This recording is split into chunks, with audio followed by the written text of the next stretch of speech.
बारंबार प्रणाम। मेरा नाम सूरज कुमार।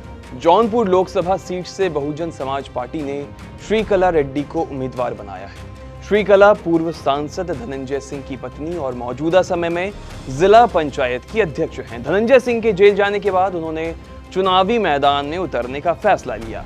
इस सीट से बीजेपी ने कृपाशंकर सिंह और सपा ने बाबू सिंह कुशवाहा को मैदान में उतारा है।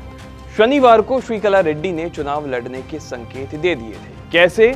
उन्होंने अपने एक्स अकाउंट पर लिखा था, राजनीतिक उठापटक होने तो हमारा लक्ष्य बस एक, लोकसभा 73 जौनपुर। श्रीकला सिंह की पोस्ट के बाद राजनीति गर्मा गई। पहले तो चर्चा हुई कि वो निर्दलीय चुनाव लड़ सकती है, लेकिन अब उन्हें बसपा ने, मायावती ने टिकट दे दिया है। श्रीकला रेड्डी के पति धनंजय सिंह साल 2009 में जौनपुर लोकसभा सीट से सांसद चुने गए थे। उन्हें भी बसपा के टिकट पर चुनाव उस वक्त जीता था। इस चुनाव में धनंजय सिंह ने करीब 80,000 वोटों से जीत दर्ज की, जो पूर्वांचल के सबसे बड़ी जीत में वो शामिल थी। इससे पहले 2 बार धनंजय सिंह रारी विधानसभा सीट से साल 2002 और 2007 में विधायक रहे। धनंजय के सांसद चुने जाने के बाद उनके पिता राजदेव सिंह भी मल्हनी सीट से उपचुनाव में खड़े हुए थे और जीते भी थे। पूर्व सांसद धनंजय सिंह को 1 महीने पहले जौनपुर की एमपी एमएलए कोर्ट ने 7 साल की सजा सुनाई। नमामि गंगे योजना के प्रोजेक्ट मैनेजर के किडनैपिंग केस में वो जेल में है। हाई कोर्ट में मामले की सुनवाई चल रही है। कोर्ट ने अगली तारीख 24 अप्रैल को दी है। पहले धनंजय और उनके समर्थकों को यह लग रहा था कि हाई कोर्ट का फैसला अगर फेवर में आ जाए तो वो चुनाव लड़ सकेंगे, लेकिन आखिरी समय तक जमानत नहीं मिल पाने पर उनकी पत्नी ने चुनाव लड़ने का अब फैसला कर लिया है। धनंजय सिंह ने साल 2017 में श्रीकला रेड्डी से तीसरी शादी की। श्रीकला रेड्डी निप्पो बैटरी बनाने वाली तेलंगाना की बिजनेस फैमिली से आती हैं। श्रीकला रेड्डी करोड़ों की संपत्ति की मालकिन है। उनकी 6.71 करोड़ से ज्यादा की चल संपत्ति है, जबकि 780 करोड़ रुपए की अचल संपत्ति है। धनंजय सिंह और उनकी पत्नी गहनों के भी शौकीन है। वो करीब 1.5 करोड़ से ज्यादा की ज्वेलरी की मालकिन हैं। श्रीकला रेड्डी के चुनाव मैदान में उतरने से इस सीट पर चुनाव अब बेहद रोचक हो गया है। क्यों?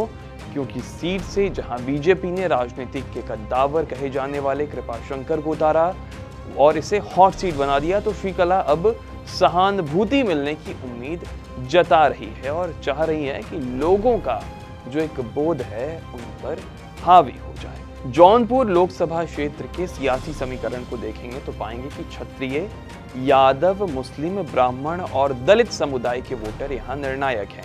क्षत्रियों और यादवों का दबदबा यहाँ रहा। इस लोकसभा सीट पर यादव और ठाकुर बराबर संख्या में हैं।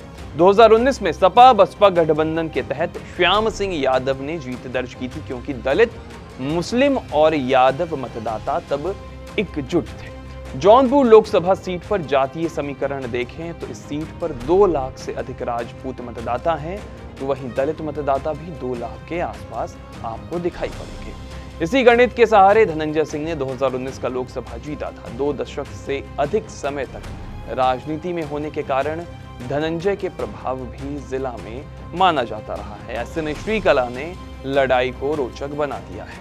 इसके कई कारण भी हैं। क्यों? 2019 में धनंजय सिंह चुनाव तो नहीं लड़े, लेकिन अपनी पत्नी को जिला पंचायत अध्यक्ष जरूर बनाया। लेकिन जेल जाने से पहले वो लगातार जौनपुर के लोगों से मिलते जुलते रहे और मदद भी करती रहे उनकी। श्रीकला भी राजनीति में आने के बाद अपना प्रभाव जिला में बढ़ा रही हैं, जिसका उन्हें लाभ भी मिल सकता है।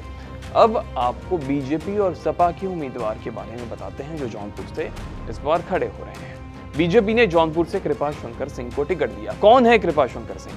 कृपाशंकर मूल निवासी जौनपुर के हैं, लेकिन ज्यादातर राजनीति महाराष्ट्र में की।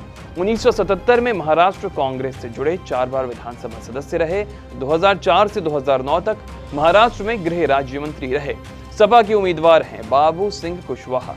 2003 और 2007 में बसपा सरकार में मंत्री रहे। 2010 में NRHM घोटाले में उनका नाम आया। 17 जुलाई 2011 को पार्टी से इस्तीफा दिया और 2012 में गिरफ्तार हो गए, जेल चले गए। 2016 में वापस आए और जन अधिकार पार्टी बनाई और अब सपा की टिकट पर जौनपुर में उम्मीदवार बन गए हैं। बाकी खबरों के लिए आप बने रहें TV9 उत्तर प्रदेश उत्तराखंड के साथ।